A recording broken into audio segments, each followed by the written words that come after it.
So we just had some tea and now we're back on the go. It's about 12:30 in the afternoon and we're walking now towards Kalyan Minaret and the Uzbek Madrasa, which are both icons of this city, Bukhara. Back in the Silk Road era, this was like one of the most important stops for everyone on this route, whether it was traders, students, special people like artists, etc. So right now we'll go get to see what that is all about. And here you can see so many colorful cycles. You can rent one of these and go around the citadel.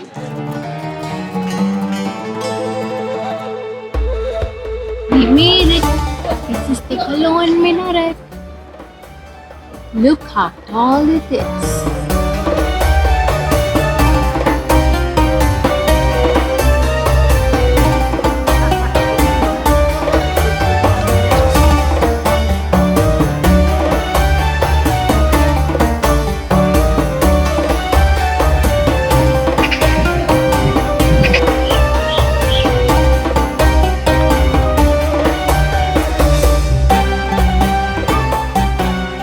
So right now we are inside the Kalyan Mosque. Actually, this entire ensemble is made up of three main components. One is this mosque, which is the Kalyan Mosque, and the minaret in front, which is called as the Kalyan Minaret, and the madrasa on the other side, which is called Mir-e-Arab. The Mir-e-Arab madrasa was actually closed, so we couldn't go in, but we came here to the Poi-i-Kalyon mosque or madrasa, which we are inside now. And we just saw that there was a prayer happening, so we're sitting outside. It's got a very beautiful courtyard in front, and of course the walls that go all around circumambulate this courtyard. This is where I guess the students and the visitors used to interact, and travelers used to camp and so on. So in Uzbekistan there's this word called Karvansaray. Karvansaray means it's like the open. Caught on camera. She always makes fun of me and bees. Now you saw what happens there. The word Caravanserai actually means like the open space between the inside and the outside, which is where people who came in caravans, which is another word for nomadic travelers at that time, they used to come there and rest. So Caravanserai became like a word for a rest stop for all of these people. And nearly every madrasa or mosque in the city, in most of the major cities in Uzbekistan, have caravanserais. These used to be more useful during the summer because people would not be able to rest outside because of the intense heat. While the mosques on either side are very normal for this entire region, the thing that set apart this ensemble was the minaret.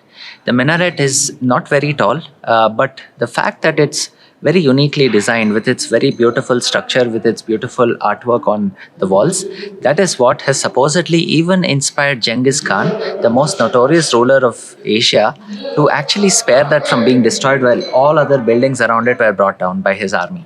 So he had even said that this is a piece of beauty and it needs to be left alone. And then while everything else came down, that one has stood like a witness to time and the evolving dynasties that ruled here. The minaret also has a dark side. We just learned that during the Genghis Khan era, as well as much later on, and even as early as 1970 to 1920, that was called as the Tower of Death, because a lot of criminals were dragged up to the very top and then pushed from there. So it became like one of these execution spots, and it was known as a very dark place to come to. However, today that doesn't happen. It is more a monument of religious authority, a representation of the wonderful culture and medieval history of this country. And yeah, we got to experience it and also share it with you. Don't you think he's become like the perfect local guide for Uzbekistan? Yes. From the time we came here till now, he's going on telling me, "Shish, this is about this is about this." I like history sometimes. It's very interesting. So would you like to travel to Uzbekistan with us and with Navneet as your local guide? Let us know in the comments below, because Navneet and I are planning something special for you.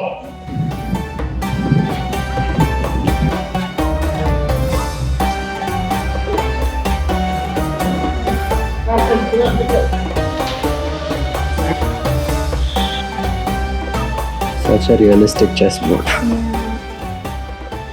So these domes, Shish, you know what these domes are called? No, what are they they called? They're called tok or toki. Toki. Yeah. And these domes used to be like the central connective place between multiple columns and rows of bazaars. So they would intersect here.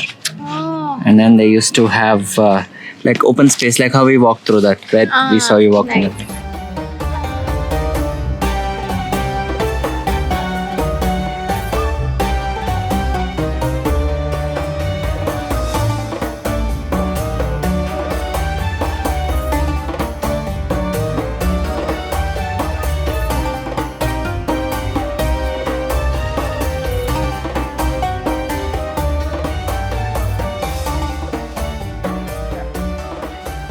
So this is the Chor Minar, very similar to the one back home in India called Charminar.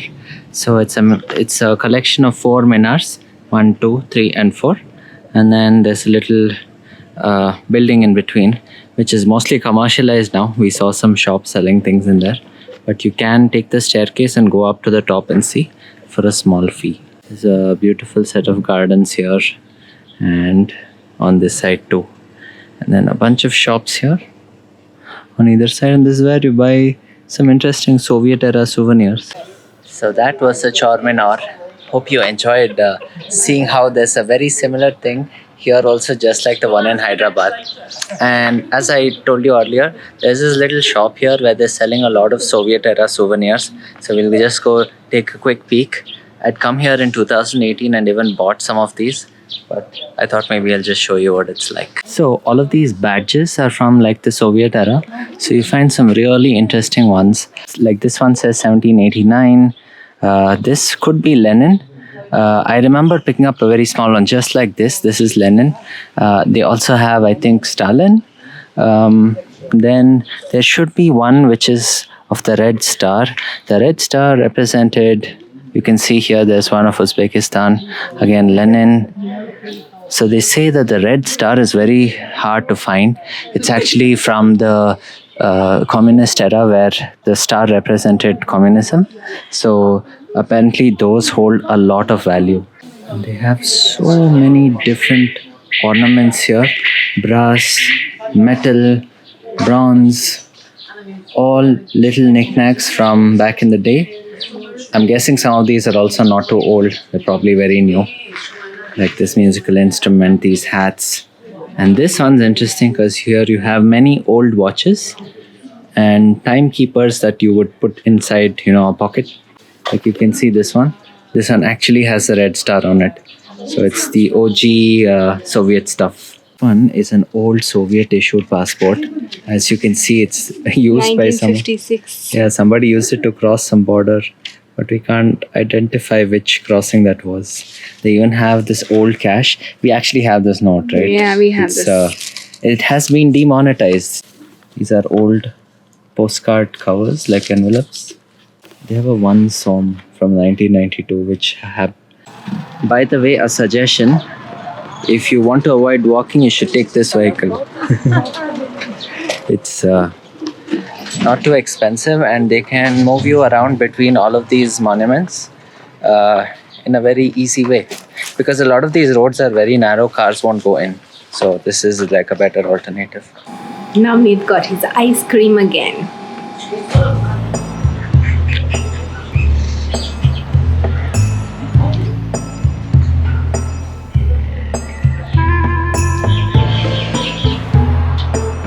Well, do you remember as kids we used to read Mullah Nasruddin's stories, the funny, witty man? Well, Bukhara was his hometown, and right in the center they have made a monument just for him. So meet Mullah Nasruddin. This monument is for Nasruddin Hoxha, who is one of the most famous people here in Bukhara.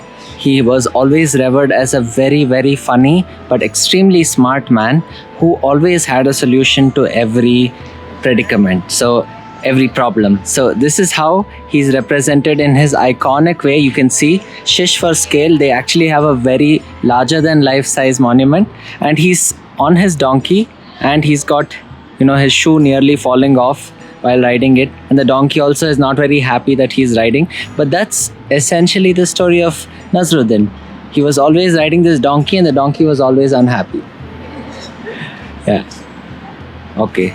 if you recollect any particular story of Mullah Nasruddin, leave them in the comments for us below so that everyone can enjoy. And we've just now come to the Jewish synagogue here in Old Bukhara. It's just in one of the alleys, just like this. We walked down from Lyabi Hauz, and it's Shish's first time going into a synagogue, isn't it? Yeah, let's go.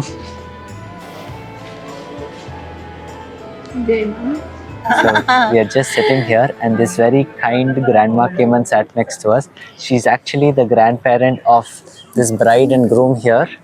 They're getting married in probably a couple of days, so they're here for a photo shoot in front of this beautiful mosque. So the bride's grandmother, Babushka. Babushka. So we're just talking. У тебя тут 3 сына и 3 девочка. Пусть много это живите. Пусть бахте яшан. have a son and 3 girls inside you. Спасибо. So the Ajji just told us, like, instead of 1 child, maybe you should have 4. So we just met Abdurrahman from Bukhara, Bukhara, and he knows a lot about India. in India. Amitabh Bachchan. Amitabh Bachchan, Raj Kapoor, Aishwarya Rai, Taj Mahal, Agra, Babur Shah. Yes. Spasiba. And now it's time for dinner.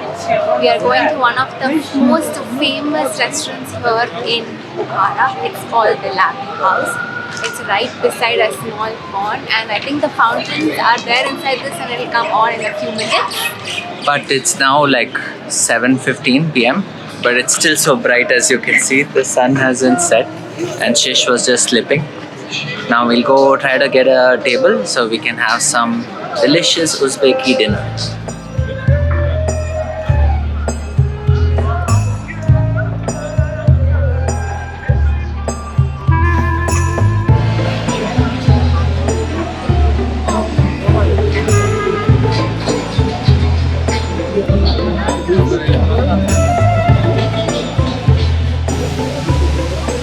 When we were passing by, we saw through the menu of this Lyabi Hauz restaurant and found that pulao was available. So we got very excited, and the prices on the menu looked actually very reasonable. So we came here thinking we'll order vegetarian pulao, but unfortunately they're out of pulao today, and there was no other item which was vegetarian like in main course. So we ordered a few starters and side items which was available. So we ordered their local bread. This is called fatir bread.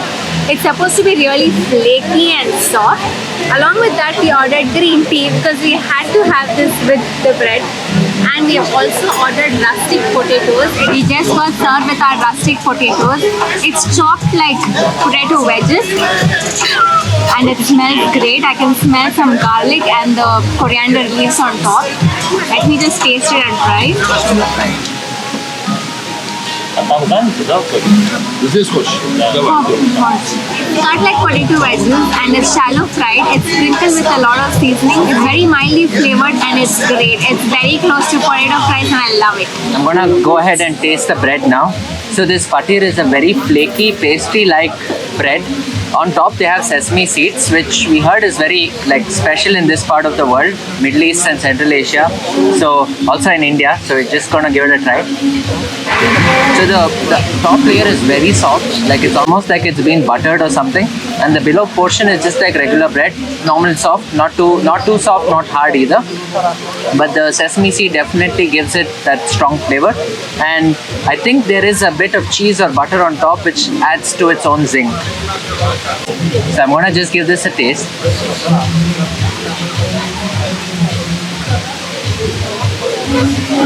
It's exactly like garlic bread but potato wedges. You can feel a lot of strength in that garlic flavor, but the leaves that they've added definitely soften it and make it a lot more enjoyable.